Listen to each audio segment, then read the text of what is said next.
Why did you come to Harvard? We all walked different paths to get here. I came to the Kennedy School from my small town in Michigan as a queer, Michigan? Yes, let's go. As a queer and non-binary citizen of the Nottawasepi Huron Band of the Potawatomi.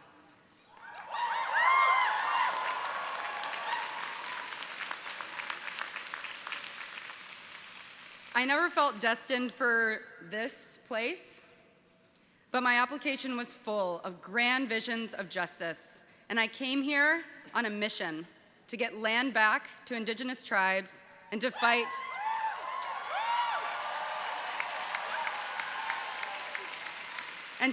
for queer and trans people.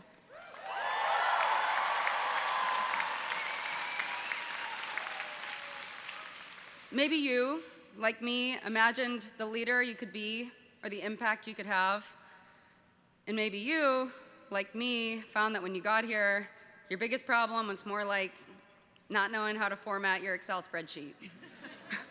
So much for grand visions of leadership.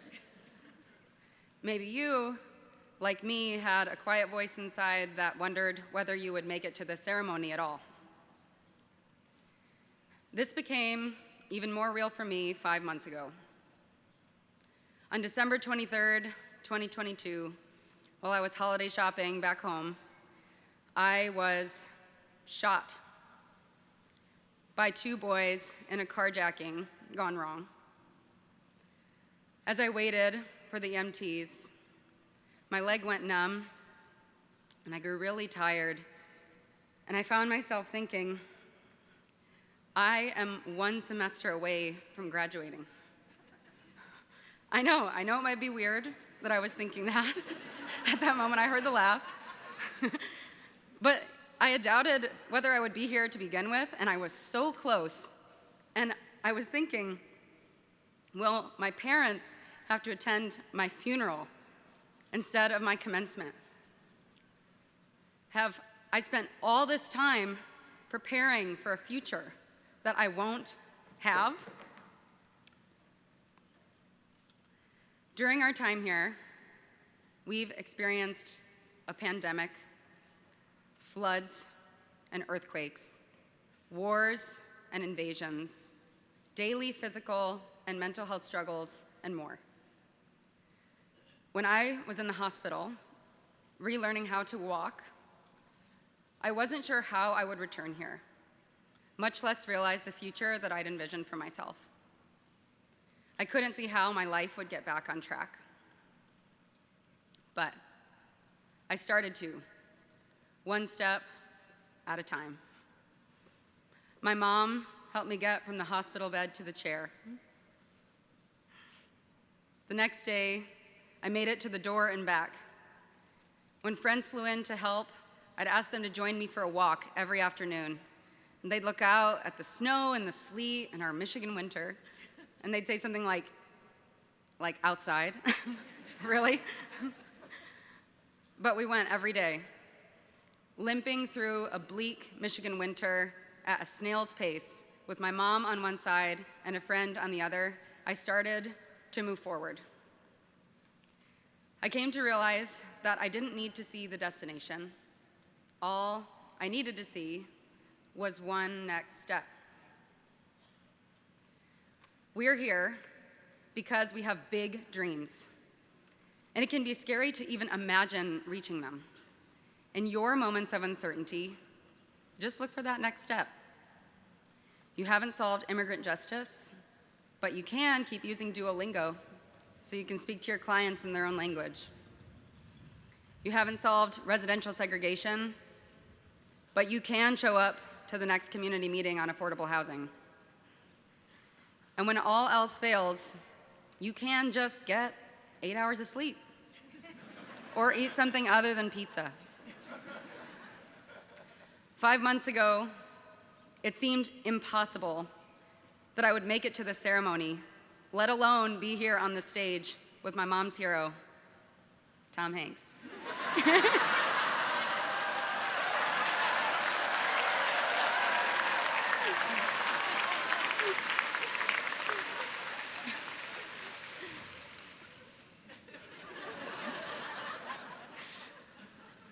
but here I am.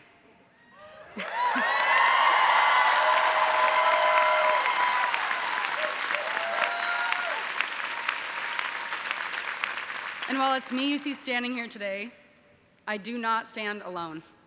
I haven't taken a single step alone in the last 5 months. Clara wrestled the insurance companies. Kaitiki cooked me biryani. Bethany managed my entire calendar. Countless friends, family, and strangers have shown up for me in ways that I couldn't have imagined. There will come a moment for each of us where we realize that we cannot do it alone. In fact, that we have never done it alone and that we shouldn't do it alone. Class of 2023, I want you to hear me say this because I really know it to be true. We need each other.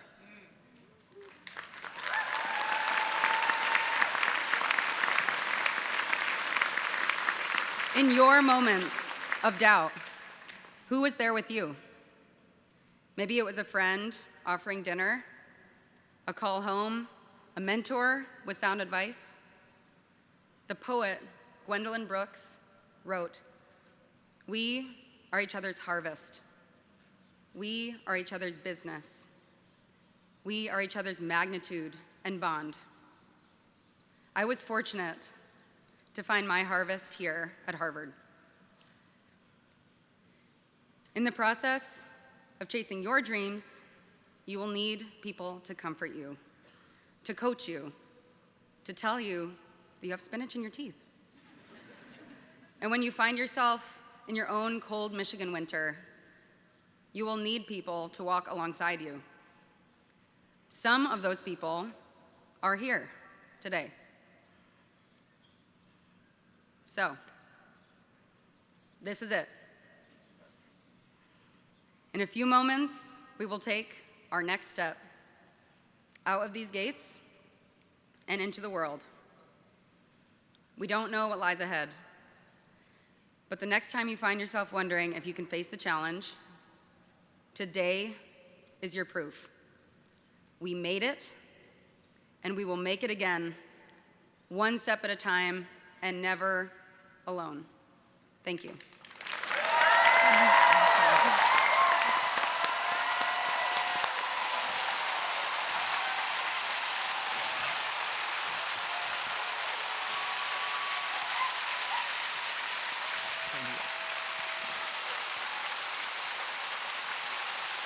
I think Josiah, Palace, and Vic really embodies the sense of joy. The song that's coming up is who they are and what they are. The idea of joy. That was beautiful. Guys, turn the mics on. Okay. Mom, raise your hand. Yeah, let's see her.